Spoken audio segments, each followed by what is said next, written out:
Hello bachcho, let's read this question. So the question says, under the colonial era, the Indian merchants were discriminated and space within the Indian merchants could function became increasingly limited. Justify. यहाँ पे हमें एक statement given है और उस statement में कहा गया है कि कॉलोनियल एरा में हम देखते हैं कि इंडियन मर्चेंट्स के साथ लार्ज स्केल पर डिस्क्रिमिनेशन होता है और जो स्पेस था इंडियन मर्चेंट्स के फंक्शन करने के लिए वो भी बहुत ज़्यादा लिमिटेड किया जाता है. Let's see the key concept. Key concept is East India Company trade policies. Political rights ले लेती है और स्लोली एंड ग्रेजुअली वो कॉलोनाइज कर लेती है इंडिया को और यहीं पे वो कुछ ट्रेड पॉलिसीज ऐसी इंप्लीमेंट कर देती है जो कि इंडियन मर्चेंट्स और ट्रेडर्स के लिए एक नेगेटिव इफेक्ट डालती है. Let's see the answer. Indian merchants and traders were board from trading with Europe in manufactured goods and had to export mostly raw materials and food grains. Raw cotton, opium, wheat and indigo were required by the British. They were also gradually edged out of the shipping businesses. अब जो Indian merchants और traders थे they were very active participants before the colonial era. Colonial time के पहले जो Indian fine textile trade होता था उसमें सबसे ज़्यादा मेजर पार्टिसिपेंट इंडियन ट्रेडर्स और मर्चेंट्स ही थे बिकॉज इंडियन ट्रेडर्स और मर्चेंट्स ही जितना भी गुड्स रहते थे उनको इंटरनेशनल मार्केट तक के कैरी आउट करते थे और वो एक मेजर पार्टिसिपेंट थे शिपिंग बिजनेस में.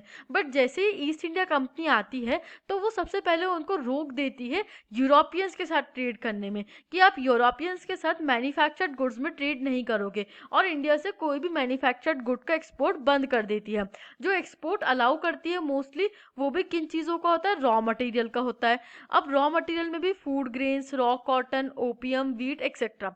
अब यहाँ पे देखिए जब हम मैन्युफैक्चर्ड गुड की बात करते हैं तो मैन्युफैक्चर्ड गुड का क्या होता है वो रिप्लेसेबल नहीं होता है. अगर कोई टाइप ऑफ गुड किसी कंट्री से आ रहा है तो जब तक कि आप सेम टाइप ऑफ इंडस्ट्रीज या मशीन्स अपने यहाँ पे इस्टेब्लिश करके वैसा ही प्रोडक्ट नहीं बनाने लगते आप उस इम्पोर्ट को आप रिप्लेस नहीं कर सकते हैं. फॉर एग्जाम्पल आज हमारे यहाँ पे चाइना से काफ़ी सारी चीज़ें आ रही हैं बट जब तक इंडिया में उस तरीके से इंडस्ट्रीज डेवलप नहीं होगी हम चाइना से जो भी इम्पोर्ट कराते हैं उसे बंद नहीं कर सकते. और जब रॉ मटेरियल फूड ग्रेन की बात आती है जैसे raw cotton, opium, wheat etcetera तो ये चीज़ें रिप्लेसेबल है. ये आज इंडिया से आ रही हैं कल को कहीं और से भी आ सकती है. ब्रिटिश अगर वर्ल्ड में जाकर के कहीं और कॉलोनी बनाते हैं और वहाँ पे उनको better raw cotton, better opium, better wheat मिलता है तो वहाँ से वो मटेरियल इंपोर्ट कराना स्टार्ट कर देंगे.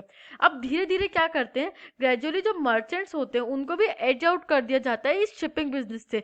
जो ट्रेडिंग का बिजनेस था, शिपिंग का बिजनेस था, इससे पूरी तरीके से उनको एज आउट ख़त्म कर दिया जाता है और उनको बोल दिया जाता है कि आप इंटरनेशनल मार्केट में ट्रेड नहीं कर सकते हैं. तो जो मर्चेंट्स थे, इंडियन मर्चेंट्स थे, उनको साथ बहुत ज़्यादा लेवल पर डिस्क्रिमिनेशन किया जाता है और उनके स्पेस को भी ख़त्म कर दिया जाता है as East India Company gains power. I hope you understood this question. Thank you and best of luck.